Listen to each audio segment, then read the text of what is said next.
अपनी national security को ध्यान में रखते हुए भारत ने बांग्लादेश में अपने रेलवे प्रोजेक्ट्स को सस्पेंड कर दिया है। बांग्लादेश में बढ़ते एंटी इंडिया सेंटिमेंट के चलते भारत ने यह महत्वपूर्ण कदम उठाया है। बांग्लादेश की एक्स पीएम शेख हसीना की अप्रोच भारत की तरफ फ्रेंडली थी। उनके टेन्योर में भारत और बांग्लादेश के संबंध मजबूत हो रहे थे। उस समय भारत ने अपने नॉर्थ ईस्ट रीजन की मेनलैंड से कनेक्टिविटी बढ़ाने के लिए बांग्लादेश में अराउंड 5,000 करोड़ के रेलवे प्रोजेक्ट स्टार्ट किए थे। इनमें Akhaura Agartala cross border rail link, Khulna Mongla port rail line और Dhaka Tongi Joydebpur rail expansion project शामिल थे।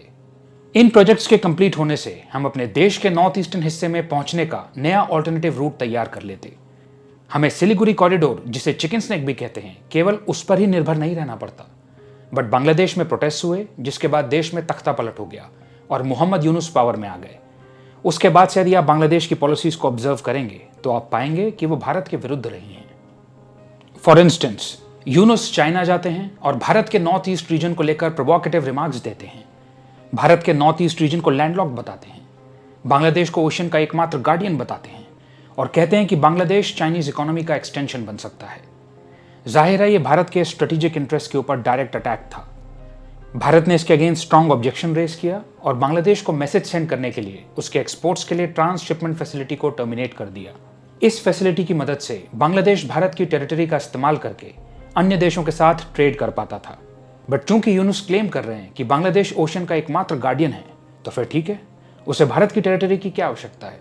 आप ओशन को गार्ड कीजिए और लंबे रूट से ट्रेड कीजिए। अब चूंकि यूनुस की लीडरशिप के अंडर भारत और बांग्लादेश के टाइज काफी स्ट्रेंड हो चुके हैं, तो इसलिए भारत ने बांग्लादेश में अपने रेलवे प्रोजेक्ट्स को ही सस्पेंड करना ठीक समझा। यह बात सच है कि बांग्लादेश की ज्योग्राफिक पोजीशन के कारण ये प्रोजेक्ट्स हमारे लिए शॉर्टर और एफिशिएंट होते, लेकिन रीजन में हो रहे डेवलपमेंट्स को देखते हुए भारत को अपनी रीजनल इंफ्रास्ट्रक्चर स्ट्रेटजी को रिवाइज करना पड़ा। अब भारत को नेपाल और भूटान के थ्रू ऑल्टरनेटिव रूट्स तलाशने पड़ेंगे। एज कंपेयर टू बांग्लादेश ये थोड़े लंबे होंगे, बट एटलीस्ट ये कंप्लीट तो हो पाएंगे। डायरेक्ट और शॉर्टर रूट ना सही, बट सिलीगुड़ी कॉरिडोर का एक ऑल्टरनेटिव प्रदान करके हमारी वल्नरेबिलिटी को कम तो करेंगे, तो इन्हें एक्सप्लोर किया जाएगा। जिस तरीके से यूनुस चाइना और पाकिस्तान के साथ अपने रिलेशंस को स्ट्रेंथन कर रहे हैं, उससे साफ दिखाई दे रहा है कि बांग्लादेश की प्रायोरिटीज अब बदल रही हैं।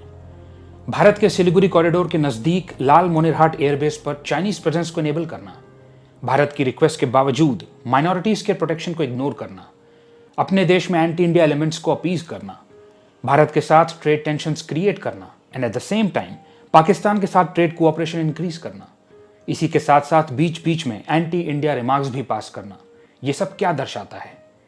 यही कि बांग्लादेश की इंटरिम गवर्नमेंट के चीफ एडवाइजर मोहम्मद यूनुस भारत के साथ रिलेशन सुधारने में कुछ खास इंटरेस्टेड नहीं है। अब यदि ऐसा है तो फिर यही सही। भारत को भी इसके अनुरूप ही अपने एक्शंस को एडजस्ट करना पड़ेगा। हमें अपने इन्वेस्टमेंट्स और अपने वर्कर्स की सेफ्टी भी देखनी है। कब बांग्लादेश में भारतीय प्रोजेक्ट्स के अगेंस्ट प्रोटेस्ट हो जाएं, उन पर अटैक्स हो जाएं, कुछ कहा नहीं जा सकता। तो बांग्लादेश की present law and order situation को देखते हुए बेहतर यही था कि बांग्लादेश में अपने प्रोजेक्ट्स को हॉल्ट कर दिया जाए। तो बांग्लादेश की करंट वोलेटाइल सिचुएशन को देखते हुए भारत को यह कदम उठाना पड़ा। बांग्लादेश के साथ खराब होते संबंधों के बीच भारत म्यांमार और थाईलैंड जैसे अन्य रीजनल पार्टनर्स के साथ अपने टाइज मजबूत कर रहा है।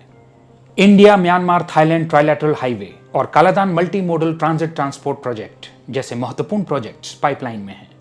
इन प्रोजेक्ट्स की मदद से भारत रीजन में चाइना के इन्फ्लुएंस को काउंटर कर पाएगा, नॉर्थ ईस्ट कनेक्टिविटी को एनहांस कर पाएगा और अपनी सिक्योरिटी कंसर्न्स को एड्रेस कर पाएगा। आसियान देश म्यांमार और थाईलैंड भारत की साउथ ईस्ट एशिया में आउटरीच के लिए बहुत महत्वपूर्ण है। भारत ने रिसेंटली थाईलैंड के साथ अपनी टाइज को स्ट्रेटेजिक पार्टनरशिप में अपग्रेड किया है। यह भारत की एक्ट ईस्ट पॉलिसी और थाईलैंड की लुक वेस्ट पॉलिसी के बीच में सिनर्जी को दिखाता है। आपको भारत और थाईलैंड की स्ट्रेटेजिक पार्टनरशिप के ऊपर वीडियो चाहिए तो कमेंट सेक्शन में बताइए। एनीवे, म्यांमार और थाईलैंड के साथ अपने टाइज को स्ट्रेंथन करके भारत बांग्लादेश को बाईपास कर सकता है, अपने नॉर्थ ईस्ट रीजन की कनेक्टिविटी को एक्सटेंड कर सकता है और आसियान मार्केट्स को एक्सेस कर सकता है। बांग्लादेश यदि अनरिलायबल हो गया है तो हम अन्य रिलायबल पार्टनरशिप्स को एक्सप्लोर करेंगे।